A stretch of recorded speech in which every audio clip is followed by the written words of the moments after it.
Peace and blessings. Welcome to the show. This is the first show of many to come, Divorce Chronicles. Our first guest here is Sasha and Daniel. We will be exploring how they have healed, uncoupled from their previous relationship, and how they have grown and found love with each other again in their lives. So Sasha and Daniel are from Wild Way, their company. And they help divorced couples, singles, and also couples going through troubled marriages. Daniel and Sasha, if you could introduce yourselves and to the guest. Yeah, wonderful. Well, look, thank you so much for having us to start with. This is exciting. Congratulations. Thank you. I guess, we're excited to sort of share our story about how we individually uncoupled from our partners, and then obviously we found ex-partners and found love, and it's been quite the journey. And like what we were talking about before the recording started is, it was done in an uncoupling with love and in a peaceful way, because especially we both in our childhoods went through the craziness of divorce and step parents and all of these things, and it was very challenging. So we wanted to do things completely different and ourselves. That's very good realization. When did you realize that might be having an effect, or you wanted to actually go into the journey of self-growth and healing, all those things? When did you realize that? Do you mean individually, or do you mean like when we were choosing to uncouple? Yeah, when you were choosing to uncouple, and then you at some point realized, okay, something is not working. And then what happened from there? Our stories are very similar in that I think Daniel was processing. I'll allow Daniel to speak for himself, but I was processing for a number of years. And there was nothing broken in the relationship. We were great friends, still are great friends, though there was parts of who he wanted in a woman that I was not. And there were parts of what I wanted in a relationship in a man that he was not. And we have 3 beautiful children together. And that to me is something still very, very precious, that I chose to have that journey with that individual, though our journey wasn't designed to endure for whatever reason. And, there was a few things that weren't working in the marriage. And one of those was communication. And I can date that back to the very beginning of the relationship. We just weren't great communicators. And as we know, having a really solid foundation of communication is vital to be able to get through and process all of the things that happen in busy lives with children and businesses and all those different things. And so that was probably our biggest downfall in everything, was that. And coming to that realization, and of course there was 5 years of me processing. He was even processing for about 8 years, he has said. And now I can confidently say today that I know that I was the instigator, but I know now that he can see what it meant, because he's coupled with the most beautiful woman. She's completely divine. I adore her. And my girls adore her. My girls adore Daniel. And it was just done in such a cordial, respectful way, with the children's psychological safety being number one in every decision, as was ecology. So is it good for him? Is it good for me? Is it good for the girls? Is it good for the greater good? So that was the principles that I ran through, and ensuring that we kept fighting out of, the children didn't see us fight. They knew that something was up, but we also didn't tell them until 9 months after we separated that we'd separated.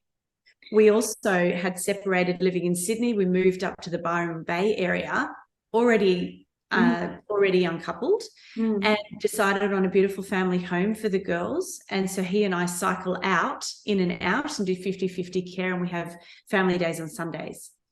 And the reason that we've done it that way is so that the girls can be protected, because I sure as wasn't. My family, it was back in a long time ago, and it wasn't done in that way. And so I could learn from what I didn't want, and then crafted what I did want.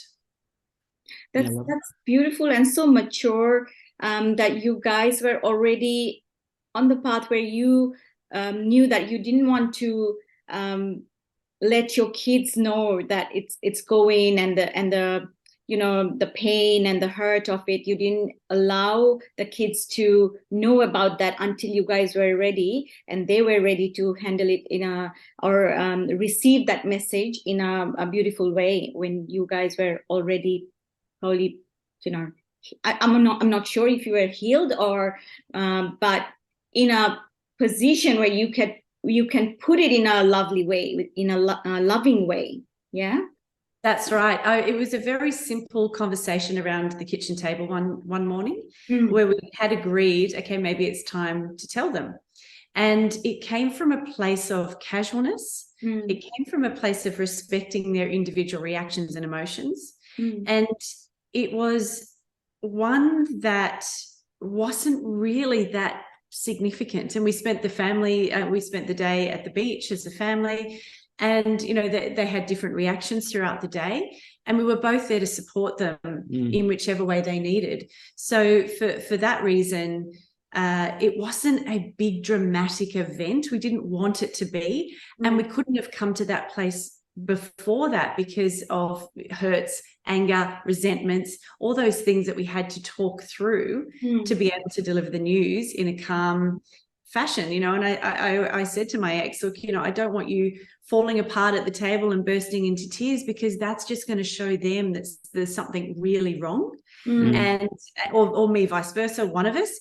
And so when we got to that place, they had to consider, we moved them from the school that they were at, we moved them from the home that we were in, new school, new home, new friends. There was a lot of newness, so I didn't want to layer on that big news until they were in traction and in motion. And then we had floods up here. It was probably not going to be 9 months. It was probably going to be sooner than that, maybe 6. But it ended up that after the floods, we had to have everything calm. So how long was your marriage and or the previous relationship? And in the beginning, obviously, there was attraction, and at some point you were drifting apart. And how did you manage your emotion? Were children already involved? You already had your children, and how did you control your emotions when you started feeling that resentment and wanted to have the fight, and you didn't want to fight in front of the kids? How did you maintain that balance? And what was the strategy? What was the understanding between you two that whatever happens, we're not gonna, create a scene in front of them? Or if there was at all that, could you on that? Yeah, absolutely. Well, the thing about my ex and I is we didn't communicate well, and we both had an avoidance strategy. So it was pretty easy to avoid a lot. Okay, yes. It was that proverbial rug that everything gets thrown under. And as it turned out, after almost 17 years of being together, what was left under there was resentments. And so then it came to, and we'd had a fight about 9 months early, maybe 6 months, 9, I can't quite recall the timelines, that something really shifted inside of me. Because for 5 years I'd be going, I can't do this. Yes, I can. No, I can't. Is this right? It's fine. I just don't feel fulfilled. There's nothing wrong. He's a good person. So all of these things are going inside of my head. So it was easy to bury that thinking and just keep a facade, really, a facade. But we also got along fine as people. So it was a very confused time. When it came to the conversations, we just really essentially just said, girls, mum and dad need to have a conversation in our bedroom. We're going to have a chat now. And we just kept it calm, kept it civil.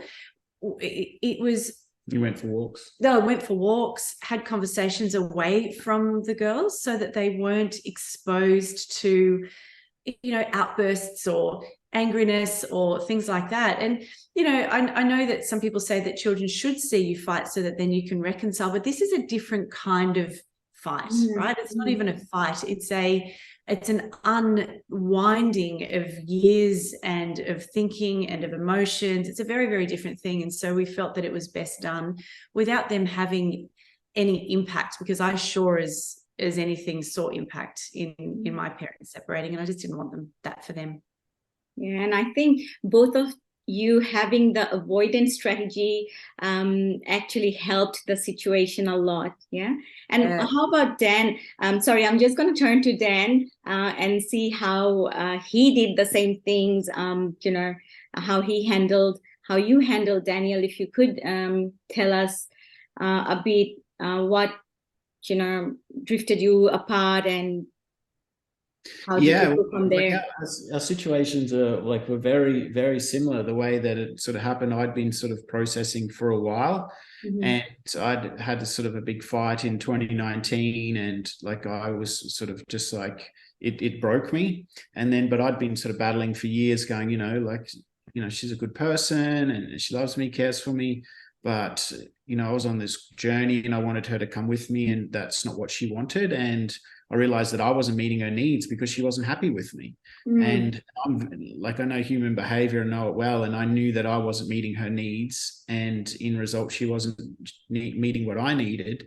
And so, you know, when I made the decision, I was starting to just spend more. I'd go to bed earlier and earlier. And I was doing an avoidance pattern, the exact same thing as I just went to bed later and later and later. Sasha went to bed later and later and later. And I went to bed earlier and earlier I was just withdrawing every level. And then, you know, when I to the point where there was like a complete withdrawal for like 6 months, and I just thought that she would have realized that there was something wrong. But when I said something to her, she's just like, oh, I didn't think that there was anything wrong. And I was like, well, there's the problem, the challenge. Like we haven't connected or touched or been close in 9 months.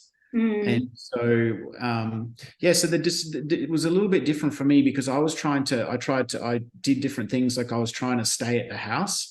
I was like, right, let's keep the house. I'll pay for the house for the next 12 months. I'll live downstairs, and I'll you know, cycle in and out, and, you know, I can just live downstairs while she lives upstairs with the boys. And that didn't work. And then we had to sell the house. So we had to tell the boys that we're selling the house. And so it was quite a challenging time, but I just was the same. Like I just wanted it to be, you know, even she was like, well, how come you're not upset? And I was like, well, what do you want to do? Do you want to argue in the streets? You know what? Do you want us to go down and scream at each other down in the streets and make a big scene? But I didn't want to do that. I just wanted to handle it calm and with respect. And and then, you know, there was a lot of, because we had a lot of assets, there was a lot of backwards and forwards about how to do the best thing by the kids and all of those things. And, you know, it was the same, like when I was growing up, my dad wasn't my real dad, but he was with me from as long as I could remember. And when he married my mum, obviously I became his son, and I saw him as my real dad. But his ex-wife she was just a full-on crazy town. She would send pizzas to the house at midnight, and you know, just really just got involved in psychological abuse of the kids, and messed up in it, you know, mixed up in our lives. And I just didn't want that either. I just wanted that just to be clean and nice and respectful. And we kind of did it a little bit differently about how I see the boys. And because I'm living up here now, and last year I traveled around with my boys around Australia for a year. And yes, it was a little bit different to you, our situation, but it was the same ethos as just doing the right thing by, you know, uncoupling with love, being respectful, being open, being honest, and being honest at every stage of the process as well. Just being really, I think that's really important, is emotions can really run high in these moments, and you can say and do dumb stuff that you regret. And it was just about making sure that every decision was carefully thought out and made in the best interest of everyone for the long term. Yeah. So when you said being honest, so being honest started after you realizing that, okay, this is not working, and how we're going to go about it moving forward, or you were honest in the, you know, throughout, and you guys still drifted apart? And how long was your marriage for? Why do couples drift apart? Because it seems like every couple goes through this up and down, and there is this time where they drift apart.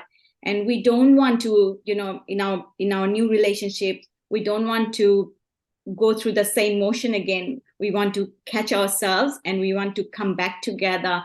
So when we didn't heal yet, what do you think sort of keeps keeps us moving apart, and we can't just come together and bring it close out?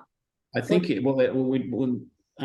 it's definitely when someone starts to grow and the other person doesn't want to, if the other person's just happy how they are, and the other person starts to grow and they go on their own growth journey, and they're, like what you're saying, their own healing journey.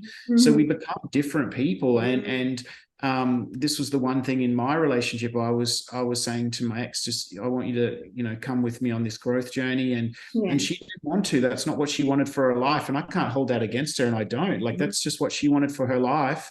And I wasn't the man to meet those needs. And I think it's very important for couples. It's that you have to grow together, find a way to grow together so that you don't drift apart, because life is going to ebb and flow. There's going to be lots of different things that happen. And the reason why we created, like what you saw, one of our guiding principles on the video you watched was about leaning in when you feel that urge to lean out. That was one of our guiding principles that we created at the start of our relationship. So we didn't do the old patterns of the old relationship, and we created 14 of them to completely rewire our brain from, the way our parents did relationships, well, the subconscious stuff that we got from our parents, and old behaviors in previous relationships, all of those things that we created these guiding principles to make sure that we created a relationship this time that was completely different to any other relationship that we wanted, because we didn't want to bring any of that old stuff, did we? No. And that was I think the fundamental difference in this relationship was that we've crafted a very deliberate relationship. Mutually together, jointly, through lots of conversation. Daniel and I first had a conversation when we got together, and we didn't see each other after that conversation for about 5 months, 5.5 months. So all we had, different states, lockdowns, COVID, all of those things, and we only could communicate. And so what that did is set the foundation for us to say, okay, I think we need some guiding principles. I think we need to always know how to turn back to. Lean in is one of them. Never mute ourselves is another. And there's a number of them that help guide our behaviors and shift that odd subconscious patterning. And that's what we are really proud of doing. And it stops the blame game as well, because then we just ask ourselves, did we say what we said we were going to do? Did we lean out? We're going to lean in, and it keeps us accountable. But it also keeps us accountable with each other. So, for instance, I'll be like, Daniel will be like, you're leaning out. And I'll be like, I'm trying really hard not to, but I really just want to go run for the hills. Because no relationship is perfect. You have to work at it. And working at it is the fundamental thing that we did, is to work at it, and we work at it every day. I had a little bit of a tantrum earlier today on a CrossFit workout that I did not want to do, and I was like, it was just full cardio, it was running, it was bike, it was hardcore, and I was just like, and I had this little mini tantrum, and Daniel was like, are you leaning out? And I'm like, don't talk to me, I've cracked it. I'm just having a for myself. You need to give me some space. I will come back. But right now, it's not about you. It's about me having a mini tantrum. And then we had a quick chat about it after, and it's resolved. But he picked it. He's like, I can feel you moving out. So you're pushing me away, and I'm like, yeah, right now I am, because I'm upset. But me then knowing that I need to lean back in is key. Exactly. So the key is awareness. Self-awareness is very important, first of all. And secondly, what Daniel did is catch you and, say, not only catch you and keep it in himself and thinking, she's pushing me away, and just get pushed away, rather coming forward, and that microscopic truth that this is what I'm feeling right now. Are you pushing me away? So that's beautiful, and beautiful awareness. Sasha, you mentioned a term that I want to focus on. You said you crafted your relationship. Crafted. Can you please explain why you use crafted? Because the reason I bring it up is our understanding, watching a lot of movies, is relationship is supposed to be like it happens, and we are we were just writing that. So I would like you to, and Dan as well, if you can chime in on that topic, on that word, please, crafting. Yes. Well, you've exactly hit the nail on the head. And that is that most people go into a relationship and go, well, of course, this time it's going to be different. The honeymoon period's going to last forever. This person is going to see me as only amazing. None of my faults are ever going to come out because you've got this time. Yeah, it's going to be different this time. And, you've got this rush of emotion and happy hormones and joy, and everything's just glittery and sparkly and wonderful. Yeah. And so when you're in that phase, it is so very easy to go, oh, we don't need to work on it. Look at how amazing we are. And that is true. That is true. Though later, when everything starts to calm down and everyone, you're starting to see some of your things that you were hiding away, or triggers or insecurities or anything comes up, then that little sparkly wall starts to crumble. So that's where we knew, being coaches for 14, almost 15 years collectively, we know that this is the cycle of relationships from having previous relationships, but then also that subconscious patterning kicks in. Yeah. And 95% of that's developed in childhood. And so if you still have patterns that are rolling from how you might model from your parents, what things happened to you, what things have happened to you in your life, and you're unresolved, that is going to come out. And it's going to come out when your heart is open. And what more of the time are you open with your heart when you're in a new relationship? Yeah. So the crafting really came from a deliberate step towards knowing this and creating the relationship that we truly wanted to be in. Yeah. And perhaps what we're missing from our previous relationships, or even more what we idealized in terms of how we would just love to create, because we are creators. We can create anything. Yeah. And so we just thought, well, why don't we just go wild side and create it the way that we want it? And we were soulmates. Or we were not. We were, but we knew when we got together. I mean, we were soulmates. Yeah, thank you. When we got together straight away, like we were like, after a week, we were like, we're soulmates. And then we had some energy workers confirm that, and we knew that we were soulmates. We knew that we were eternally connected, and we were meant to come together in some way, just the way the divine intervention that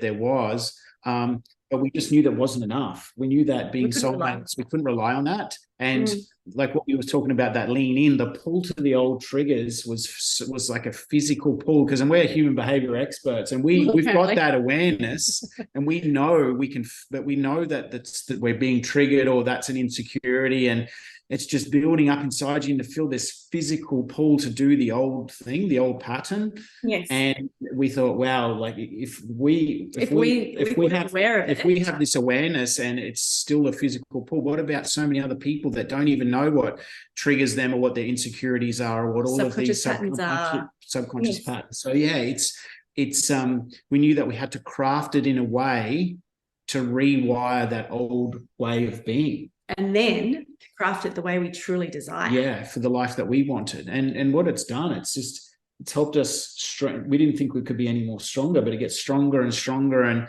because we're more vulnerable and more open, and we clear out our triggers and clear out our insecurities, we lean in even more, so that the connection gets even deeper and stronger based on us dealing with any stuff that came up. And then it's like peeling the layers of the onion back. The more we did it, the more we peeled all our layers of stuff and hurt. And there will still be layers. There'll still be layers. No one ever arrives, so we're not in illusion to that, but we just catch it so much faster now. It's like, and then share the thing, and then we move on, and talk about it and move on. Yeah. Yeah, it's beautiful that we want to work, and we are seeing our patterns, but a lot of the time what I see is, especially with men, Daniel, and you might agree as well, that I've noticed they don't want to, I don't want to say just men, but women as well. We don't want to take responsibility, and we would blame other people, and therefore never be able to see where I can improve. Women do more healing work that I've noticed than men. And why is that? Is it male ego? I don't want to be wrong, or what is it holding them back? Well, the studies show that that's true. Like Yeah. all the studies show that women do way more personal development than men. And we talk about this a lot. And I stopped coaching women at the start of last year, and only to coach men from now on, because I had a meditation, and like I was guided to go, you need to lead men on this healing journey. Like, and that's led me down this rabbit hole. It's like a lot of men get coached by women, and a lot of women are therapists, and it's not taking anything away from women coaches, because you know, I love, well, I am. You're one, and I know so many amazing women coaches, but men need to be coached differently. Men, it's all about men having purpose and reinventing themselves, and know that they have control over their lives, and that they've got authority, they're respected. All of these things, that's different than what a woman needs. A woman needs self-love and care, and to appreciate who she is, and to allow herself to shine. Feminine flow. And a man is different. So I think that there's a lot of difference in coaching men, and that's why men have been resistant to it, because they think, well, I don't want to sit around and cry and have hugs and do all of these things and talk about my problems and all of these things. It's so different for men, and I think that is why that they've resisted it. And it seems to be the research and the studies, the more I look into it, that they're resisting it.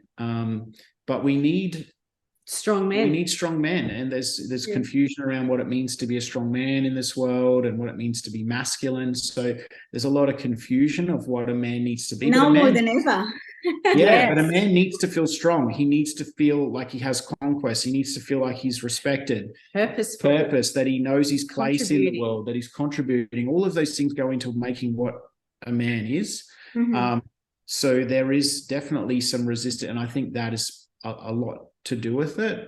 And then also I think that too, when it comes from their partner in a certain way, it can come out and the men take it as an attack. So they go on the defensive. I know I was like mega defensive. Like even when we first got together, I was like, you were trying to I'm just having a chat with you, you're man. giving me thing, and I just took it because I was so on high alert from my previous relationship. I took it as an attack, and I would go straight into self-defense mode, and it took a lot of time for me to unwire that. So I think a lot of men are on the defensive as well, and seeing some things as an attack, but they need to see it as just that their beautiful partner is trying to help them for betterment.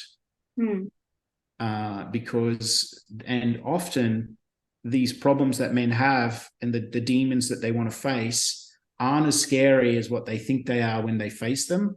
I always give the analogy of the boogeyman. Yeah. Like when we have the boogeyman's in the corner, and it's dark and it's scary and it's fierce, and you fear it and you're worried the whole night. But as soon as the light turns on, the boogeyman ceases to exist. It's like when we shine a light on our problems, they cease to exist. And I think, and that's what I've been helping men do, and it's getting really amazing results. Yeah, incredible. How would you, because you said, when it was coming from Sasha, you felt that attack, even though you have been through your healing journey, you have been, going through a lot of other things, coaching and self-development and whatnot, and you still felt that.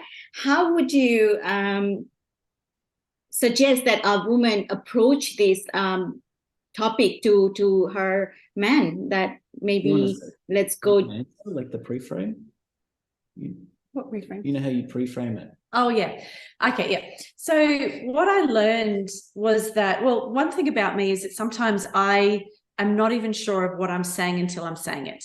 So I don't have a script inside of my head that I go, okay, I need to make that point. I need to make that point. I just allow it to come up. I'm guided a lot by my intuition. And what I would say to Daniel, I would say, hey, listen, there's something that I need to say. I still haven't formulated it myself.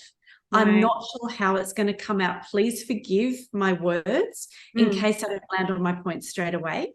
But I want you to know that this is a conversation that we're having together, that is not an attack on you. It's me needing to communicate with you, but I just don't have it all worked out in my head yet.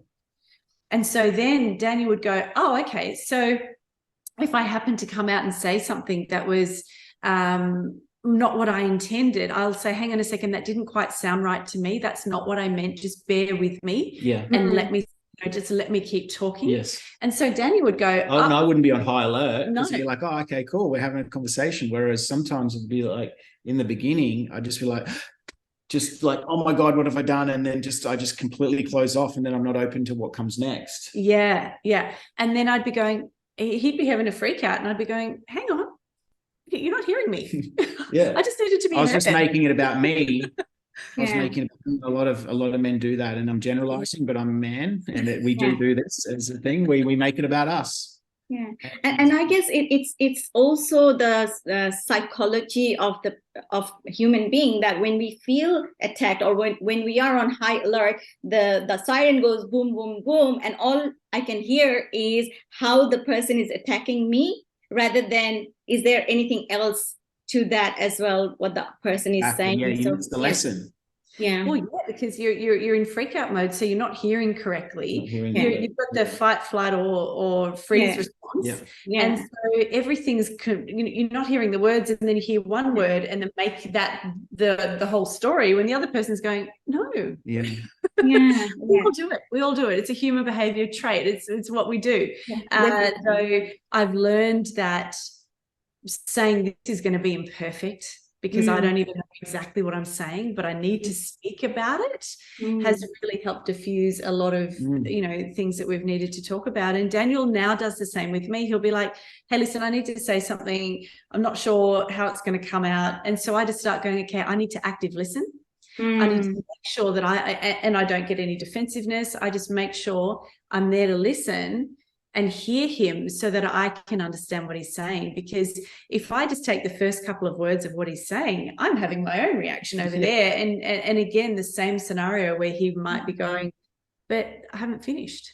Once the physical it closed down already. Yes. Yeah, and I think the whole situation of this gets boosted when it's men, because men, like from our evolutionary perspective, men are always on high alert, because they are the protector, they are the caretakers, so they have to be on high alert. I think that's how the brain is developed in the men more than the women. So totally understandable. And the beautiful thing is, though, is like when the man takes on his woman's advice and starts to learn and grow and go on his own growth journey, that allows the woman to relax and be safe, and allows her to guide him even more, and to give him unlock her divine wisdom, and he's become sage of wisdom, and share more knowledge that will help lift him up, and he will feel more respected,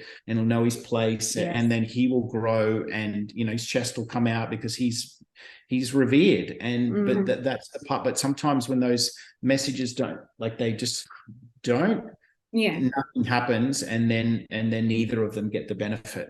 That's right. And sometimes what we're seeing in some of the couples that we're coaching is that then the woman just goes, oh, I'm just not even going to bother, because I'm not going to be heard. And then what happens? You were talking about before, the gap widens. And if that happens even more, and then they start to confide in friends instead of each other, get their needs met outside of the relationship, and the gap widens even more and more, and then resentments build even more and more, that rug that you spoke about. And then that's the pathway to divorce. And then the other thing is, so they mentally give up. What's the point? The other one could be, the scenario could be like, this person is still trying, and this person is feeling the push away. But the solution here is, as you both mentioned, that how we pre-frame that, we can get through the message. So women, men who are listening, take note of what Sasha said, and record it, write it down in steps, how you can actually pre-frame the whole thing, so that your man, your woman are more in a responsive state. Is that right? Good. Absolutely. Good. And Sasha or Dan, you mentioned, I think Sasha mentioned, we get into relationship thinking, oh, this time is going to be different. But what's the quote from the genius guy, Albert Einstein? The definition of insanity is we we expecting different result, but doing the same things. So if you guys are have been in multiple relationship and now you see a pattern, because it's most of the time it's very hard to see our pattern until somebody tells us, or we are very contemplative. That's the word, right? Contemplative. Yes. Yeah. So change, see the pattern, change the pattern, do your healing work. How would you Sasha and Dan, especially men, invite, and I know that you do coaching as well for men, women, single, divorced, and also going through, rocky marriages. What do you want to tell them, and how would you help them? How would you invite them, encourage them, especially men, to, get into the journey, which is life-changing? I think it's facing and feeling the pain, especially for men. Like I've coached men, and they will minimize. They're like, oh, I just need to adjust couple of little things. I'm like, your life is a train wreck. Like nothing in your life is exactly how you want it. You deserve more, but you say, I just need a few tweaks. It's like you need to feel the pain of it to go, actually, life is not how I want it to be. Yes. And then to think about the possibility, but to feel the pain of it, because we will not change if there is no pain. If something is just good enough, that's the worst slow erosion of anyone's life. When something is just good enough, like if someone's in like a real bad area of town in the slums, like they will do more to get out of that than someone that's just in an okay apartment in an okay suburb. Like the person from the slums will go way harder to get the beautiful house on the hill, whereas the person that's in the unit that's not just doing it right, it's not, the pain's not enough to shift. So I really encourage, for men to really feel the pain of it and look at the areas to go, well, my life's not how I want it. My relationship's not how I want it, but that's okay because we can do something about it. Like that's the beautiful part about this. Like sometimes a lot of depression is caused, and I know there's clinical depression out there, but depression in men is often the illusion that my life won't change, that this is how it's always going to be. And that is the pain that they feel, that depression. And the way out of that is just the realization that you can have things how you want it, but you do need a coach and a mentor to see what you can't see. Yeah. Because when you're in a hole, you can only see the four walls of the hole, but a mentor can see you in the hole and can see the four walls of the hole plus all the birds, the trees, and the sunset. And it's the mentor's job to help you to reach down and show you what you can't see. So yeah, that's what I would say. Yeah, I agree. I think that, the one thing that is really interesting is that women will go on a self-development journey because they go, oh, there's something wrong with me and I want to shift that. They really personalize. It's like, oh, well, I'm not feeling the love from the relationship. It must be me. So I'm going to go fix me so that our relationship will be better. But again, we're then going into that cavernous approach where one person's growing and the other person's staying the same. And when that happens, the gap widens. And for men, it's very much a case of face your demons, face your dragons, do what you can, dive inside of yourself to be able to then match your woman. Yeah. Because the woman will only shine as brightly as her man will.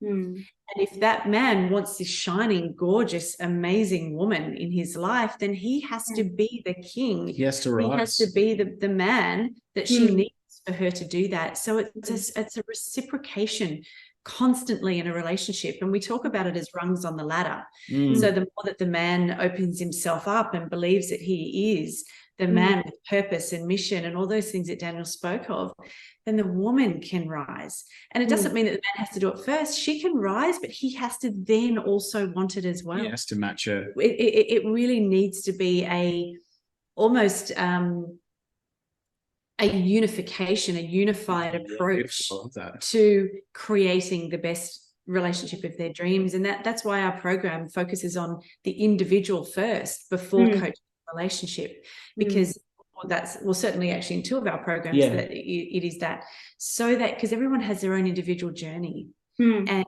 when they've had that journey, and then we focus on the relationship or focus on the uncoupling with love component, they've risen to a place that is more functional to be able to tackle that next part. And they've got together. the awareness of all of the things, all of their triggers. They've got awareness then of their insecurities or their behaviors, and that helps them go into the together as one part, knowing where they need to work on and how that dynamic works when they come together. Yeah. A lot of the times as well, when one person, when they go onto their journey, then your case was different. Your ex didn't want to come along. But a lot of the times what also happens is the other person sees that this person is growing. So they have their fear that they're going to leave me. So they cling on to, they don't want them to go to the journey, but they want to hold them back. And how do you manage that situation? Or if you have come across with your clients cases like that, what would you tell this person how to deal with this person who is trying to drag them back, or maybe even thinking, oh, because my partner is not allowing me, so I'll not go and open my wings? So what do you tell them? How do you guide them? Very, very common. Yeah. It is very common. The person that's growing, the other partner, it's insecurities basically. Yeah. Like they're insecure. They go, well, if this person flies and this person goes, then they're going to leave me.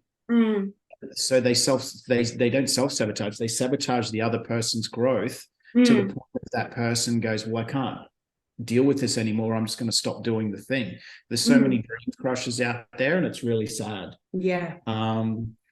Even from people that you think love you the most. Yes, lovingly hold us back. Yes, yeah, that's right. That's doing it right. for your own good. Yeah, that's right. And I think when it comes to that, it really is it has to be a conversation of like, I'm growing. I really want you to grow. You don't need to grow in the same way as me, because men and women are different, and we need to have our own growth components. But are we in this together? So it's really back to this is our relationship. This is the most important thing in our lives. So how do we both work at it? What are the different things that we can do? And, you can start small. If intimacy is gone, it can be just a gentle sort of, high touch of the shoulder in the kitchen, or it can be making sure that you have a hug when you first see each other, or it can be, if you're feeling that your ship's in the night and there's not a lot of communication, just making sure that you can grab a 20-minute time frame somewhere in the day where you can have a conversation. Not about the kids, not about the house, not about those things, about how are you going? Am I meeting your needs? I need to share with you that you're not meeting my need in this particular area. What can we do about it together? Yeah, how can we move forward together? That's right. Yeah. How can we go on a growth journey together? Because we were kind of talking about this yesterday. Yeah. And we know one of Sasha's friends, she said to her partner, look, I'm going on this growth journey and I want you to come with me. And he said, okay, tell me what I need to do. And they went on their own different growth journeys, but they're both growing in the same direction rather than growing apart. And I think that's so important for men and women, because sometimes men go on a journey without the women. It's just like, hey, I'm going, just saying it, saying, I'm going on a growth journey and I want us to do this together. And whatever your journey is, but let's do it together. And I think that's the most important thing to say. Yeah, agreed. It's bringing that togetherness back, even if it's swapping out conversation as well. Yeah, well, that's exactly where I was going. Oh, sorry, yeah, so even swapping out TV for a documentary that is about whatever the interest may be of the couple, and then having a talking point. And then going, wow, I really learned a lot from that. Or going on a more, personal development journey, whatever those things are, maybe watching a bit of Gaia, whatever those things are, is just something where you can both go, we are sharing in this together. Yeah. And we're not mindlessly watching something that is not going to help us. Yeah, because especially help us go in any way, in a positive way. Yeah. But this is the one thing that men don't realize that they need. Right? Men need progress more than women. Like, they need to know that they're moving forward and they're making an impact. right? Like people go on the healing journey to feel about themselves and feel how good they feel inside their body, but men need to go on the journey to know that they're moving forward. They need to be progressing forward. And a lot of men, if they're not doing personal development, they're not reading, they're not bettering themselves, they're not striving, they feel hollow and shallow, and their self-worth just gets eroded more and more and more because they're not progressing forward. And then the pain of that means that they may go to drinking or the numbing, the things that numb those emotions because it gets too uncomfortable, and then they're wondering why they're not living their best lives. And that's true for women as well. We all have that social media is fantastic to hide your emotions in. As soon as someone says something you don't like, okay, I'm just going to pull up my phone and scroll. Okay, I don't need you. I can That's it. So it's recognizing those patterns in yourself and each other. What I found in myself as well, that when I want to do self-growth and personal development and things like that, but sometimes when I have overworked for maybe 2 weeks or something, I found myself, I don't want to do anything. My brain is just fried to take any learning. So I will just vegetate and do social media or just watch mindlessly. I'm not necessarily enjoying it. It's just, I want to sleep, but I'm still not like feeling sleepy. So I'm just watching something mindlessly. So what do you say, how we can handle that, or how that actually would affect if I had a partner and a husband? How would you say we go about that? Yeah. Well, you go. You go. No, I'll say a quick thing. As a coach to another coach, what I would say to you is that you're not passing your information and not long enough. So you're consuming too much information to the overwhelm, and you're not passing that wisdom on. So you will find that if when you learn things as a coach and you're not sharing it, you'll get sort of information overload. There's only so much you can take on. So what you actually need to do is put yourself out there more and sharing the information. Yeah. And that was completely opposite to where I was going. But this is just coach to coach thing. So this is different. Yeah. That's coachy talk. That's coachy talk. Yeah. Coachy talk. I was putting myself, I think I brought two situations together. So I brought the situation of when I was married and I was overworking and tuning out. And then I brought the studies as well when I was, divorced and single. So please, Sasha, shed some light. So it's not dissimilar to what Daniel was saying. But it is coming back to communication. So when people are sitting on their phones, they're having their own experience in the same room, but there's no connection, none whatsoever. So it's put the phone down and agree to have a conversation. Just say, hey, even if you're sharing some of the learnings that you've been having, you're like, oh gosh, I want to tell you about this situation that happened. Yeah, that's right. Like, we'll just go, oh, this situation happened. I mean, both of us being coaches, we completely geek out on coaching and principles. And we just listen to stuff. I'm always listening and learning and running things by each other. So it's very easy. And then we have these conversations where I'll just left, home, and I'm driving in the car, and I'll call Daniel and we'll have the most deep conversation about, we've just seen each other 5 seconds ago, but we'll just be able to drop into that conversation. And so it's creating space for each other. It's creating space for the relationship. And it's very, very easy to think that we're just numbing out on social media, but we're actually in avoidance. And then sometimes some days we would have had a big day working and we're brain fried, and we'll just let's consciously put on a movie together. Like, should we just watch? We just watch a night. We don't have a TV in the bed or anything, but sometimes we'll just on the iPad we'll watch a show together, just to zone out. But we do it consciously. Like it's not one thing that we wanted to get in a habit of, was just sort of getting to bed and then switching something on and not talking. So there'll be a lot of the days where we'll just lay in bed and chat, and then some days when we're just completely fried and we're just like, do you want to watch a movie? And like, we're just putting on something that's funny and lighthearted. But we're also doing it together. So lying in bed, snuggled up, holding hands, watching a movie, laughing, and then sometimes we even turn the movie off halfway and just chat. About the movie, probably. What happened. Yeah. So I think it's the, you spoke of micro truths earlier. I think it's those micro moments that can really make a big difference to the interactions per day. And as we know, micro things end up being big things as you extrapolate out the time. So that would be where I would go with that. Yeah. And just like what you said, I really think that's a really important point to reinforce, is those micro moments of connection. It's any sort of micro moment of connection that you can do. Just stop, be mindful that you ships in the night, and like you said it before, give the person a cuddle. Mindful moments that in those micro moments of connection really make the biggest difference. Definitely. And I love both of your perspective, and I want to add to that as well. Just taking note of, am I overworking? And if I am, why am I overworking? And is there a way not to overwork? Am I avoiding something?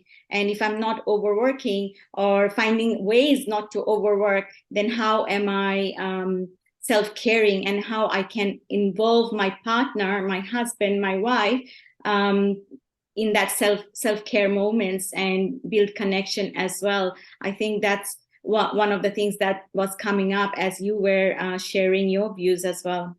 Yeah, I think overworking is a perfect way to avoid everything.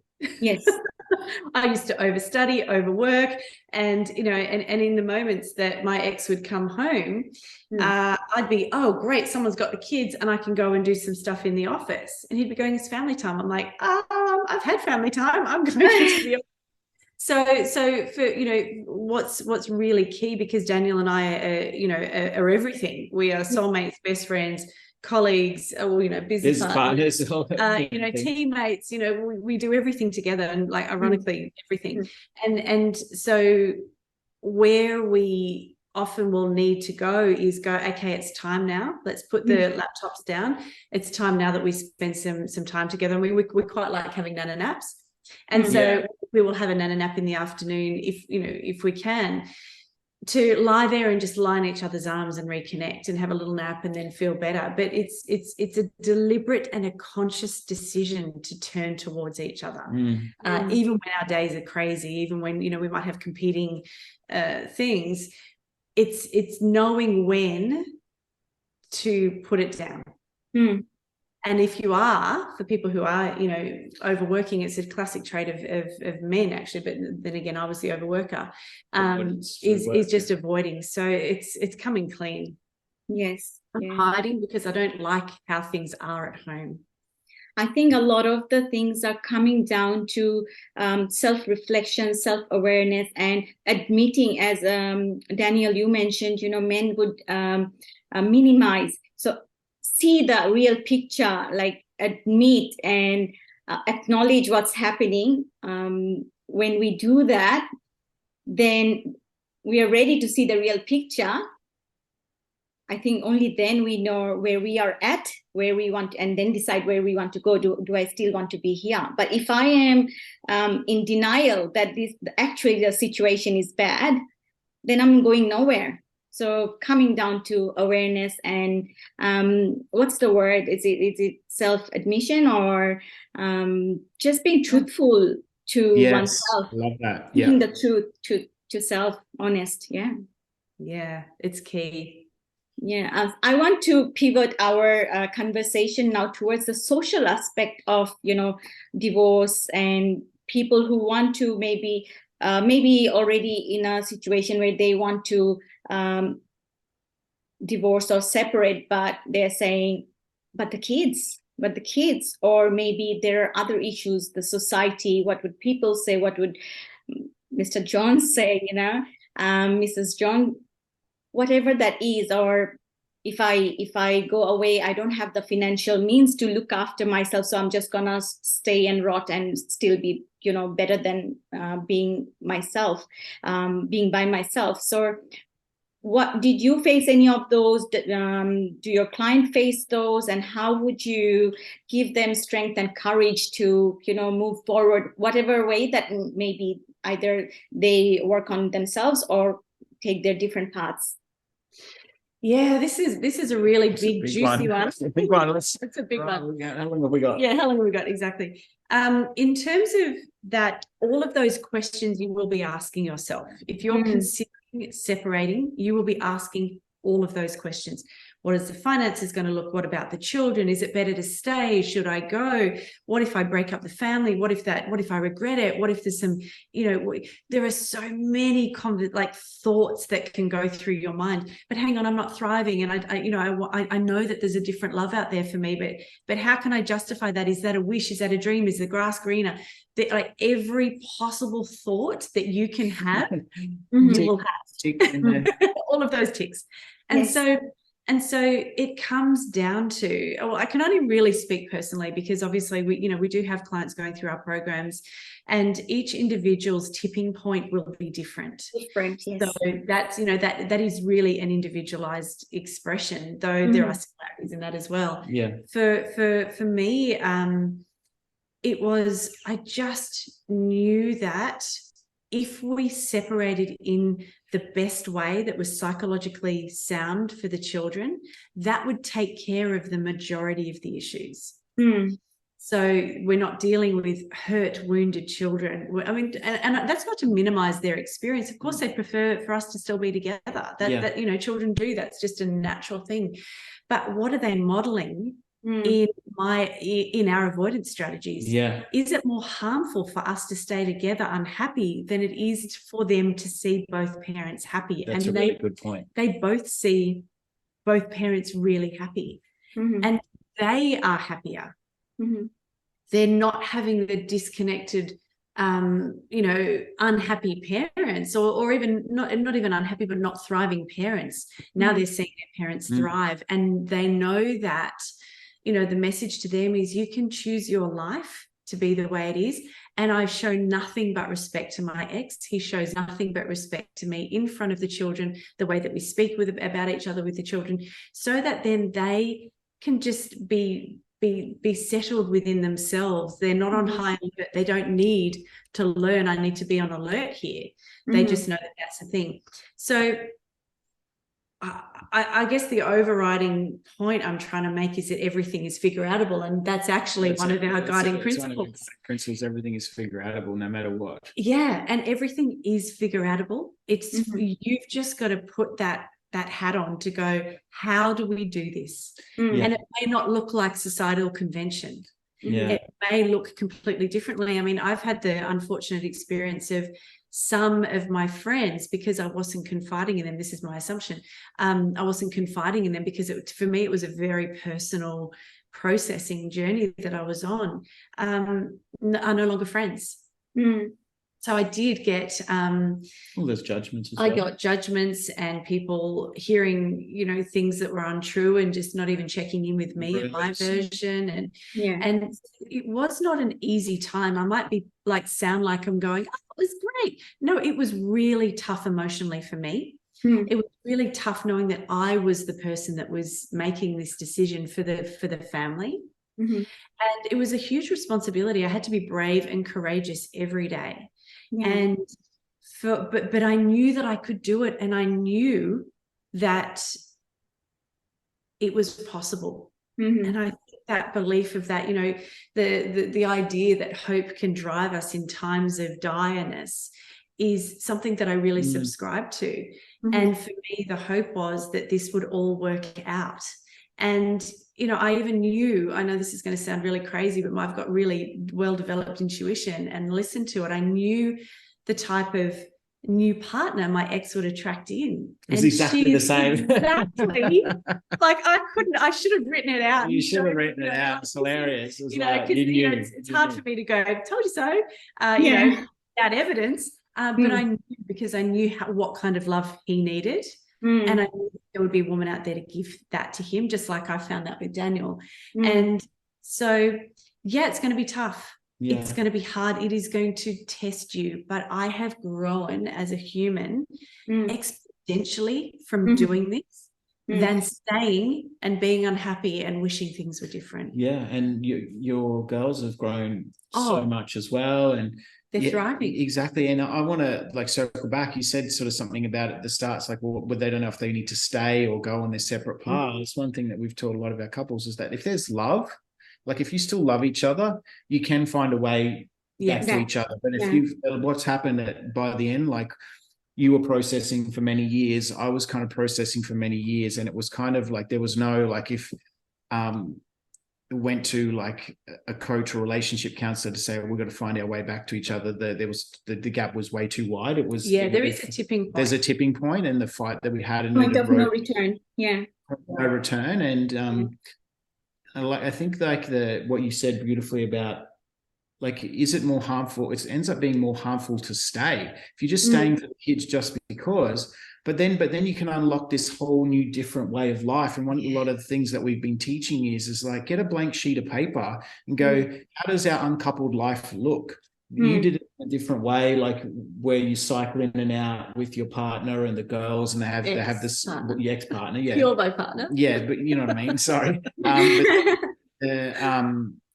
The girls have the stability of the house, where it was different for me. And what I decided to do was last year is to give the boys the life that they hadn't had. And 1 week of the month, I would fly them to different parts of the country and we drive around in the van.